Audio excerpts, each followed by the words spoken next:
to the Great Detectives of Old Time Radio. From Boise, Idaho, this is your host, Adam Graham. If you have a comment, email it to me, box13@greatdetectives.net. Follow us on Twitter at Radio Detectives and become one of our friends on Facebook. Facebook.com/Radio Detectives. Before we do get started, I want to encourage you, if you've not already, to pick up your copy of What Made the Golden Age Shine. I've often been asked what makes me, as someone who's relatively young, enjoy so much of the Golden Age entertainment, and this answers that question with looks at such figures as Lou Costello and Jimmy Durante, and just the values that underpin so much of the Golden Age entertainment. It's available as an ebook for 99 cents in pretty much any ebook store. Well, now it's time for today's episode of The Adventures of Philip Marlowe. The original air date was May the 14th of 1949, and the title is The Promise to Pay. It was only a gambler's marker, a promise to pay worth $1,000. And I was hired to find it, which sounded easy, until I realized that it meant the whole future to two men, freedom to a third, and death to the girl in the cottage. From the pen of Raymond Chandler, outstanding author of crime fiction, comes his most famous character in The Adventures of Philip Marlowe.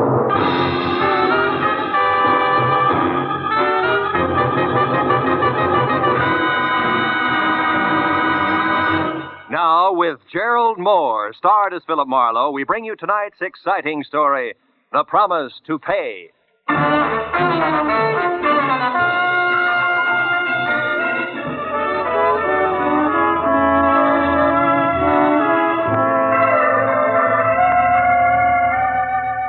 It started over a bottle of port at 5 o'clock in the afternoon, when Mama Nodella, a proud old lady who ran a restaurant, bet me I couldn't prepare a dish of chicken cacciatore.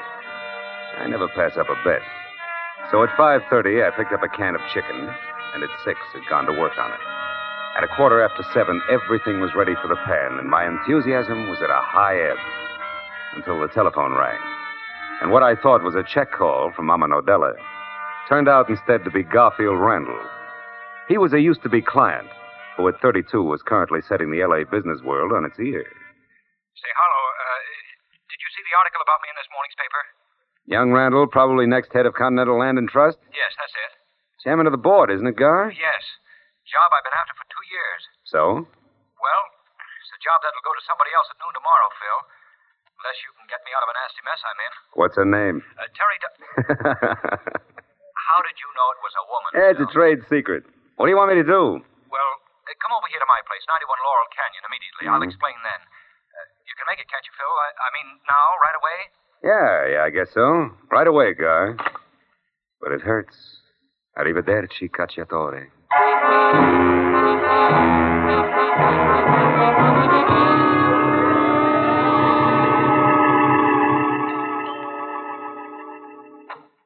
Oh, come in, Marlowe, quickly. I'm due there at 8, and it's almost that now. Small point, Gar, but just where is there? Oh, Terry Dodge's cottage over in the valley, 3840 Sunsweat Drive, just beyond Arthur Murray's place on Ventura. I'm expected because the lady wants $20,000 to keep her mouth shut. About what? The fact that a few days ago, an innocent evening with some new friends ended up with me gambling and losing $1,000 at Paul Naylor's club on Lancashire Boulevard, also in the valley, 3100 North. I didn't have the cash on me, so he took my IOU. Your marker would interest who in particular? Only the entire board of directors of Continental Land and Trust. They feel their executives should be above that sort of thing, even once in a while. Mm-hmm. And this Terry Dodge, can she prove that you lost $1,000 gambling? Well, according to this message here, yes.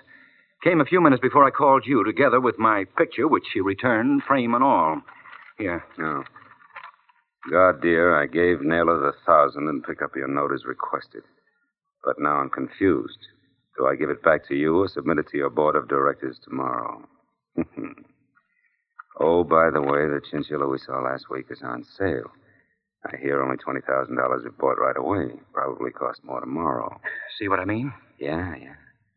Drop around and see me at 8 tonight, will you? I'd like your advice on the matter. Much love, Terry. P.S. Don't worry about the safety of the note, darling. I have the perfect hiding place for it. Tender, huh?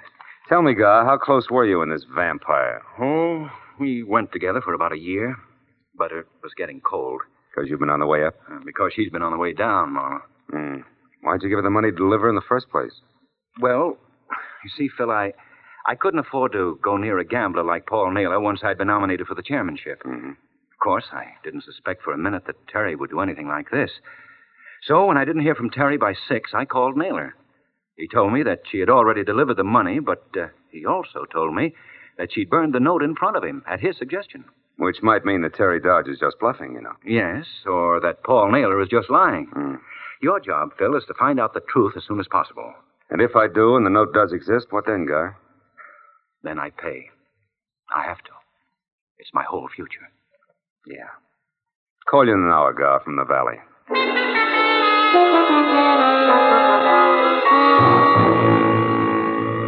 After Randall generously settled the matter of my fee with 2 crisp $100 bills, I got into my car and wound through Laurel Canyon into the San Fernando Valley and Sunswept Drive, where I parked away from number 3840, which was the kind of all-alone green and white ivy-choked cottage that life insurance ads wonder if you'll own when you're 65 and out of work. With one exception. The place was lit up like opening night at a Hollywood delicatessen. And when I got close to the front door, which was half open and splashing bright yellow over the mat-marked welcome, I heard a radio from someplace deep inside, playing slow, sad swing. When I knocked twice and got only more Dixieland for an answer, I walked in, calling Terry Dodge's name out loud as I moved through the empty living room. I couldn't tell why, but even as I said the name, I had the uncomfortable feeling that I was wasting my breath. And a minute later, when I entered the bedroom, I was sure of it. Because there, every drawer, closet, and cubbyhole had been turned inside out. And in the middle of all that, and face up on the carpet, was the still form of a beautiful blonde woman in a black silk hostess gown. The monogram in white over her breast pocket said she was Terry Dodge. The ugly circle of dark red on the side of her head said she was dead. Next to her body, I found the pieces of 2 airline tickets for Mexico City. Beyond that, the brass candelabra that had killed her. I dropped the tickets into my pocket and then went back to the living room and a telephone called my client. But when I reached for it, it went off. Hello? Hello, who is this? Friend of the family. Why? Oh, I'm curious by nature, friend of the family. Now, is Terry there? Yeah. She can't come to the phone right now. Any message? Yeah, there is. Tell her Rip Stranigan wants to talk to, if you don't mind. I don't. Oh, Terry. It's Rip Stranigan. What? Okay. Sorry, Stranigan. She'll have to call you back in a minute and... And what? And excuse me. But an unexpected visitor just dropped in. A beautiful one at that. With a gun. Which she knows how to use very well. The lady was tall with dark eyes and darker hair.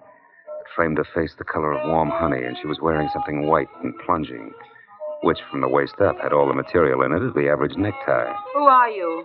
Rip Stranigan. Mean anything? Only that you're a liar. I've seen Stranigan, and in the first place, Terry's boyfriend's an ex-football player about twice your size. Oh? Also, he's from Texas, and you couldn't be. No. And just between us, you're much better looking. So once more, who are you? Little boy Blue, who are you? Me? Well, I'm Annabelle, Terry's sister. Always come home with a .38 in your hand? Well, I only used this gun, Mr. Blue, because I thought you were a prowler. Now, with the radio off so you can concentrate, how about the truth? All right. I'm a private detective named Philip Marlowe. Came here to talk to Terry Dodge. When I found the door open and nobody home, I decided to wait. Now, I can't wait any longer because I'm late for an appointment. So if you'll tell Terry I called, I'll appreciate it. Good night, Annabelle. Wait a minute before you go, one thing. What's that? You were wrong about being little boy Blue. Oh? You're prettier. Good night. My ego sensed the lady went for me. But my professional cynicism labeled her local Matahari and suggested that I keep both feet on the ground. So when I was out of her sight at the front door, I tried the oldest trick in the book, which was opening it and then slamming it hard from the inside, which worked. Because when I quietly moved back to where we'd been standing, she was already in the bedroom. And I was glad to hear, surprised at what she'd found there. When she ran back into the living room, her face now the color of wet ashes, grabbed for the telephone and dialed a number that was more than the 3 digits that would bring the police. Hello? I was close enough to hear what she This said. is Maxine. She's dead. Yes, in her bedroom, and the place has been turned upside down. So somebody else is after that note, too.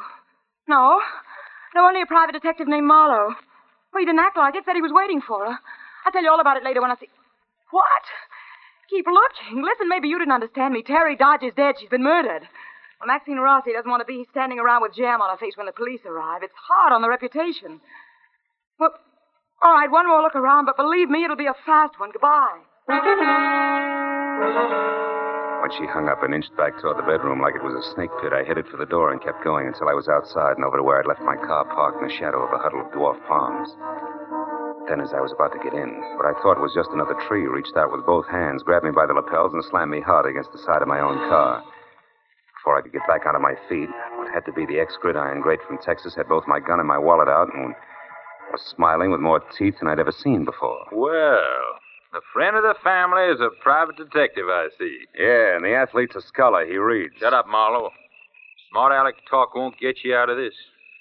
Now, what were you doing in my girl's apartment? Looking for a blackmailer named Terry Dodge. And before you get all worked up muscles, make up your mind. You want the truth or hot air out of me? You got a lot of nerve, fella. Doesn't answer the question. All right. I'll take the truth. But if it's anything but that, I'll break you in two. Now start talking. Why'd you call Terry a blackmailer? Because until tonight she was up to a mascara and a deal that called for a man named Garfield Randall to pay her $20,000 to keep his future intact. I don't believe you. I never heard her speak that name. Proves the point, Stranigan. They've been going together off and on for a year now. What? Why, just last night Terry told me that she didn't even want to see any other man. And as of last night, that might have been the truth. Because a few hours ago, this Randall got his framed picture back from her with interest. The demand for the $20,000? The same. Stranigan, what would you say if I told you Terry Dodge has been murdered? No, Marlowe! You're lying! Stranigan, let go of my throat! Lying! Throat, do you hear? Let go! I'm sorry, fella. Do you have any idea who did it? Yeah, but there's still a little groundwork to be done before I go to the police. You mean nobody knows about this yet?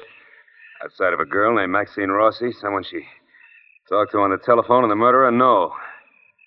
Now tell me, Stranigan, did you ever hear Terry speak of either this Rossi girl or a gambling note that a guy named Paul Naylor held? No, I didn't, Marlowe. But where do those two fit in? That, Stranigan, comes under the heading of groundwork. Now, if you can keep all this under your sombrero until you hear from me again, I'll take my gun and wallet and get going. What do you say? I say yes. On one condition, Marlowe. When you do get to the killer, I'll get first crack at him. Fair enough. Now, where can I reach you? 4812 North Ogden Drive. You think you'll need any help? I don't know. Paul Naylor's my next stop, and according to the talk downtown, he's a hard man to get next to. I'll call you later.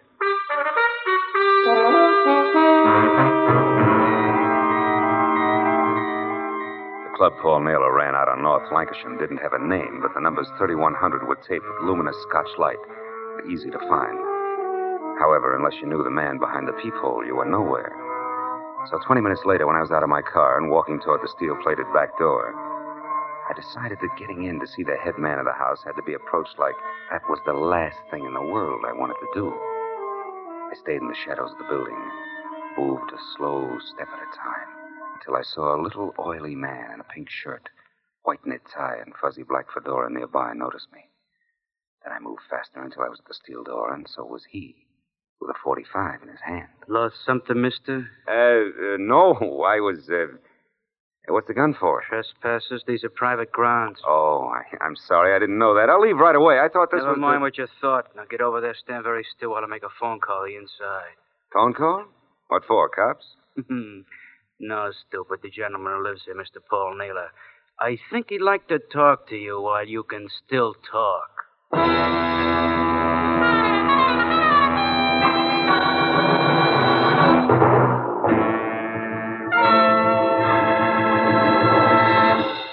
In just a moment, the second act of Philip Marlowe. But first, a man who knows something about cars makes a better driver than a man who's completely blank about what's underneath the hood. And in the same way, a man who knows something about our American economic system is able to be a better citizen than a man who hasn't any idea at all about what makes the wheels go around. Understanding our system of mass production enables one to feel renewed pride in the high standard of living this kind of production has helped provide. And it's understanding, too, that enables us to work at some of our system's defects, like sharp ups and downs in prices and jobs. So read, study, listen. And with all of us working together, we can increase our productivity still further and provide for even wider distribution of benefits. Now, with our star, Gerald Moore, we return to the second act of Philip Marlowe and tonight's story, The Promise to Pay.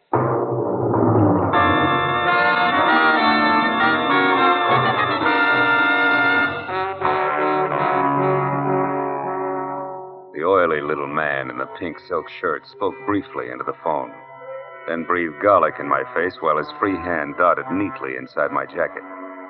When it came out, it brought my .38 with it. Then he jerked me around, unlocked the heavy back door, shoved me through, and marched me on the business end of his .45 down a strip of blue carpet ankle deep to another door of glossy blonde mahogany. He slammed me face first up against it, and then signaled for an audience. The door swung open. He prodded me.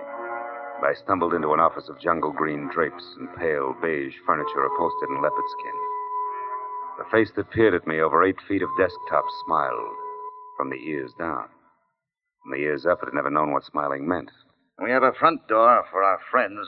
I know. That's why I went to the back. I figured I'd pick up an escort there and bypass all that muscular red tape you keep out in front. Maybe that's smart figuring, maybe not. Depends. What do you want? Call you a liar, Naylor. Oh! Mind your manners, stupid. You're way out of line. You're building up quite an account, Oily. You take some long chances, mister. What's your name? Marlowe. I still want to know why you lied to a friend of mine about burning his marker. Marlowe, huh? Wait outside, Quincy. I'll call you. Okay, Mr. Miller. All right, Marlowe. So you're Randall's boy, right? I've talked to him. When Randall called you, you told him that his girl, Terry Dodge, had delivered the money okay, but that you saw her burn his marker. That's what I thought I saw at the time. What'd you really see? She put the marker in her purse and started out of here, but I called her back and told her to burn it. Why? Because I don't like my name floating around Marlowe, especially now, with things tightened up like they are. So she went over to the fireplace there and burned a piece of paper. But it wasn't the note, huh?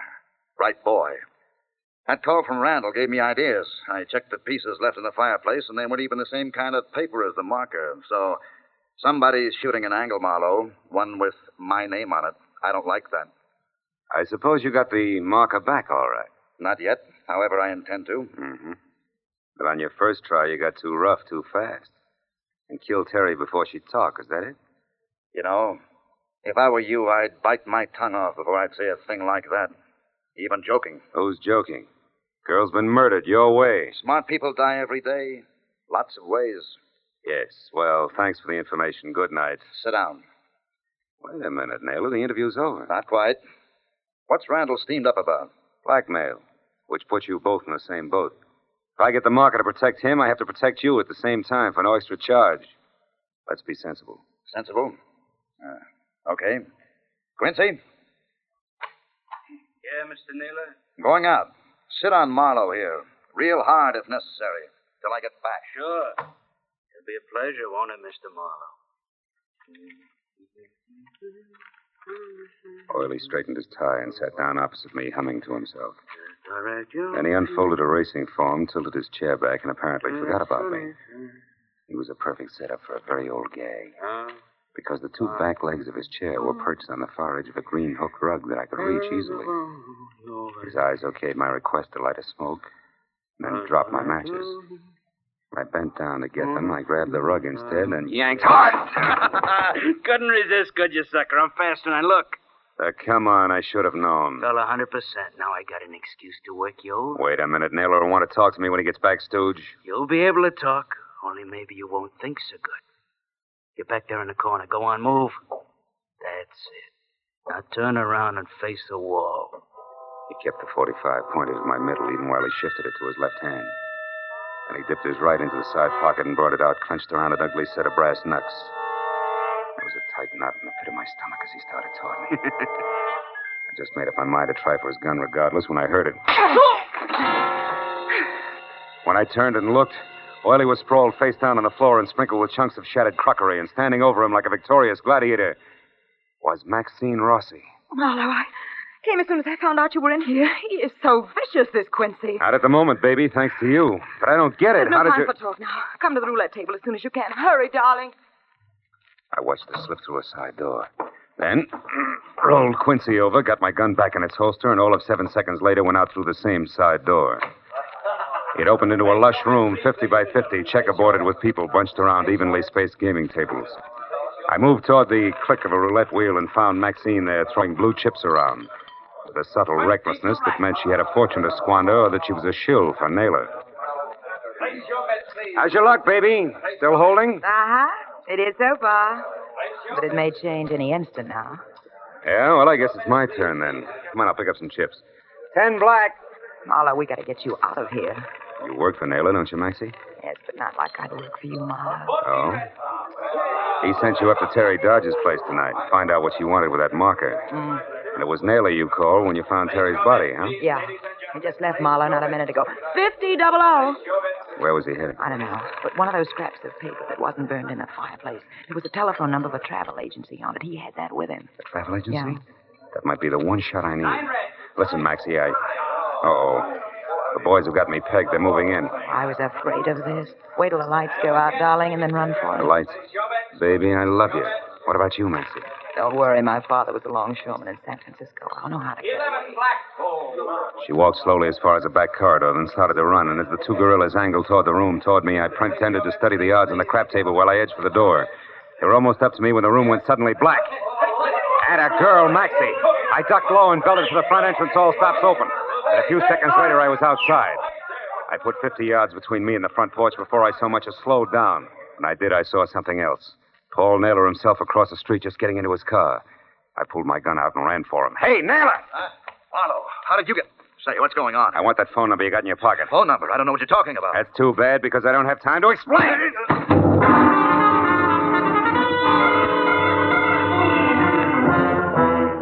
was 5 minutes and all of 5 miles later when I stopped at a gas station and climbed into a phone booth to call the travel agency number on a half-burned piece of paper that I'd taken from Paul Naylor. I was sure now that at least I'd get an answer to fit the 2 airline tickets to Mexico City. But the girl who answered the phone exploded that dream with her opening line. Good evening, Canadian and Northern Railway Agency. Hannah. It didn't make sense. On a hunch, I shot a girl the description of Terry Dodge and hit pay dirt on the first try. A woman who matched it had made a reservation that afternoon to leave for Canada at midnight alone. But then the girl asked me a question. And the answer to that made my next stop my client as fast as I could get there. The drive into Laurel Canyon and up the twisting trail they call the road put some new gray in my hair. But before I got to Randall's house, I pulled over, parked, and climbed the rest of the way quietly on foot. A long brown convertible that wasn't Randall's squatted under the bushes beside the house. I crossed the patio and went in through an open window. What I said, Randall. I could hear voices, so I inched along the back hall to an open study door and listened. And don't try anything cute, buddy, or I'll break you in two, and I mean it. Well, what do you say? Give me the money and I'll give you that marker.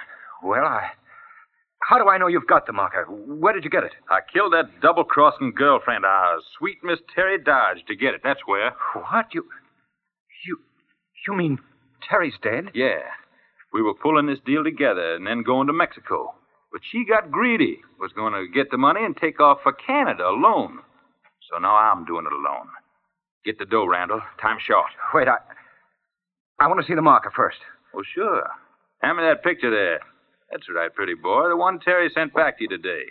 Well, come on. All right. Here. Thanks. Hey, what are you... But the marker. It was behind my picture all the time. Yeah, Terry was real smart. And so was that blabbermouth Marlowe. He tipped me off to the whole thing when he told me Terry sent this back to you today. The marker wasn't anyplace else, so it had to be here. And here it is, Randall. All yours. For 20 grand. No, I won't pay it. I had to pay Terry blackmail for that note, but I won't shield the killer. All right, Randall, have it your way. But I'm walking out that front door, and that means I gotta leave you dead on the floor. Randall, Doc! Not this time, Marlowe!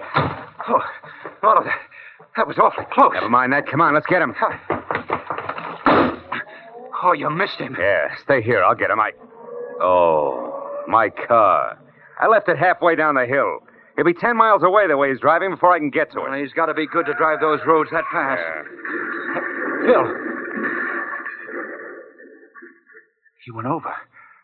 He was going too fast to get around your car. He went over. Yeah. If anybody ever had it coming, it was Rip Stranigan. All American.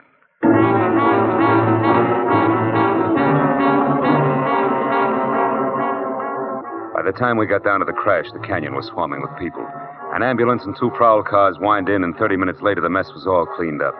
The police verdict was speed on a dangerous road, and the doctor's forecast was DOA.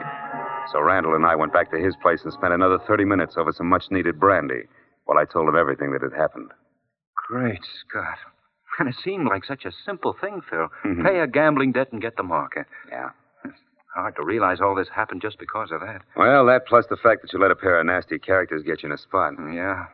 It's also hard to believe that they're both dead now and it's all over. Oh, and you did a wonderful job, Phil. I had some wonderful help from Miss Maxine Rossi. There's a kid with lots on the ball, believe me. Say, do you think she got away from Naylor all right? With her talent, you can count on it. But just to play safe, I'm going to let Mr. Naylor know it's hands off, or I'll see his joint ripped wide open. Well, I'd sure like to help, but I've just sown my last untamed oat. Yeah, I think so. Well, you're in good shape now. Boys at headquarters are reasonable. I'll run along and tell them what they need to know. Okay. Oh, Phil, just one thing first. When you called the agency, the Canadian Railway, you said the girl there asked you a question, and that's why you came up here so fast. What did she say? Oh, she wanted to know if I was the tall gentleman from Texas with the nice teeth who'd inquired earlier about the ladies' reservations. And he got all upset, which, of course, could only mean Rip Stranigan. And that explained the tickets from Mexico, the murder, the ransacked house, and all the rest of it. Oh, I see. You know, the more I think about it, Gar, the luckier you get. Good night. Happy board meetings.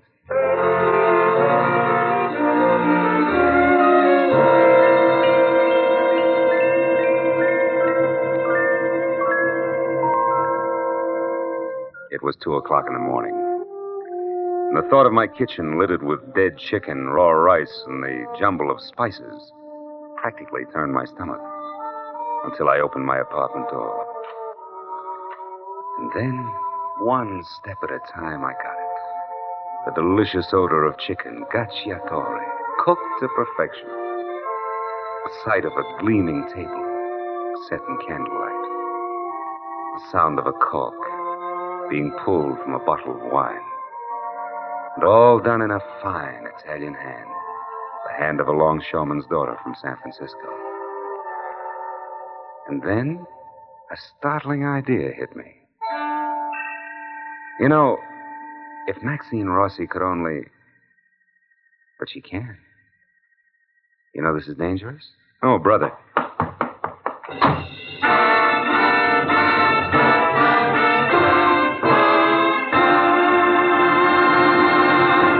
The Adventures of Philip Marlowe, created by Raymond Chandler, star Gerald Moore, and are produced and directed by Norman MacDonald. Script is by Mel Donnelly, Robert Mitchell, and Gene Levitt. Featured in the cast were Bill Johnstone, Betty Lou Gerson, Barney Phillips, John Daner, and Jack Crucian. The special music is by Richard O'Runt. Be sure to be with us again next week when Philip Marlowe says... When it started, the tide was high on the San Pedro waterfront, and a hot-tempered kid had murder on his mind. There was a knife at my throat, a beating under the piers, and a corpse on the beach before the tide went out again. And the kid was finally stopped.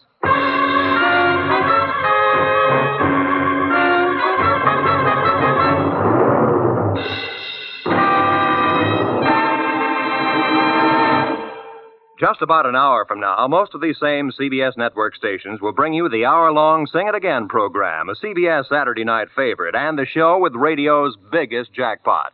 Of course, tonight the jackpot's down to only $50,000 because last week somebody guessed the identity of the Phantom voice. Still, $50,000 isn't hay. $25,000 is invaluable prizes for correctly guessing the new Phantom's identity. Then there's an additional $25,000, this time in cold cash, if the Phantom guesser can answer just one more question about the Phantom. There'll be other prizes, too, for cracking one of the many delightful riddle songs. So be sure to stick around for Sing It Again. This is Roy Rowan speaking. Now, listen to Gangbusters, which follows immediately over most of these same CBS stations. This is CBS, the Columbia Broadcasting System.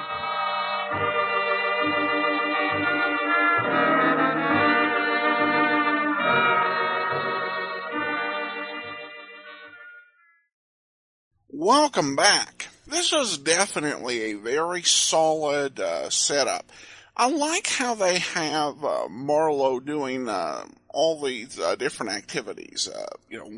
He's not just always sitting around the office waiting for a case. The radio version of Philip Marlowe is off living life, doing taxes, getting a massage, and in this one, preparing Italian food. Of course, these aren't stereotypical hard-boiled private eye activities, but they do a lot more to establish him as a real person with a real life, outside of just detecting. Though he does seem to get a very large number of late-night calls. It is somewhat of an amazing thing that Marlowe is apparently so magnetic to women that Miss Rossi went home after escaping from the gamblers, broke into Marlowe's apartment, and finished cooking an Italian meal for him. It's one downside of these characters is that they're just never going to stick around very long. That's probably one reason why they don't get a whole lot of development in terms of these female characters. She sounds like she would be an interesting one to have as an ongoing character. But at any rate, we turn now to some listener comments and feedback, and we have a couple of specifically Philip Marlowe ones. Lisa writes regarding episode 1397, The Cloak of Kamehameha. I live on the island of Oahu, and I gotta say, interesting episode. I thought they did a pretty good job of pronouncing any Hawaiian words, and also described the areas they were in. I think I heard them mention King Street and Diamond Head Road, which are all real roads out here. I'm sure the Honolulu they were portraying was very different from 2014 Honolulu, but it was nice to hear my island as part of the world of Philip Marlowe. Well, thanks so much, Lisa. And it's always very good to hear her home city or state included in Golden Age of Radio. I love anything where they're mentioning someone from Boise or they've an Idaho or Montana connection. And certainly they did their research on real streets and things of that sort. And that's one of the great things about the Golden Age of Radio. You don't have to worry about location shooting. While Philip Marlowe mostly set in Los Angeles, can take a break and create an experience of visiting a whole different location. And finally, we received a tweet from Karen who says, loving the Philip Marlowe stories, Adam. Well, thanks so much. I'm glad you're enjoying them. That will actually do it for today. We will be back tomorrow with Nick Carter, Master Detective, and join us back here again next Wednesday for the adventures of Philip Marlowe. In the meantime, send your comments to box13@greatdetectives.net. Follow us on Twitter @Radio Detectives. And you can also mail us now. P.O. Box 15913, Boise, Idaho 83715.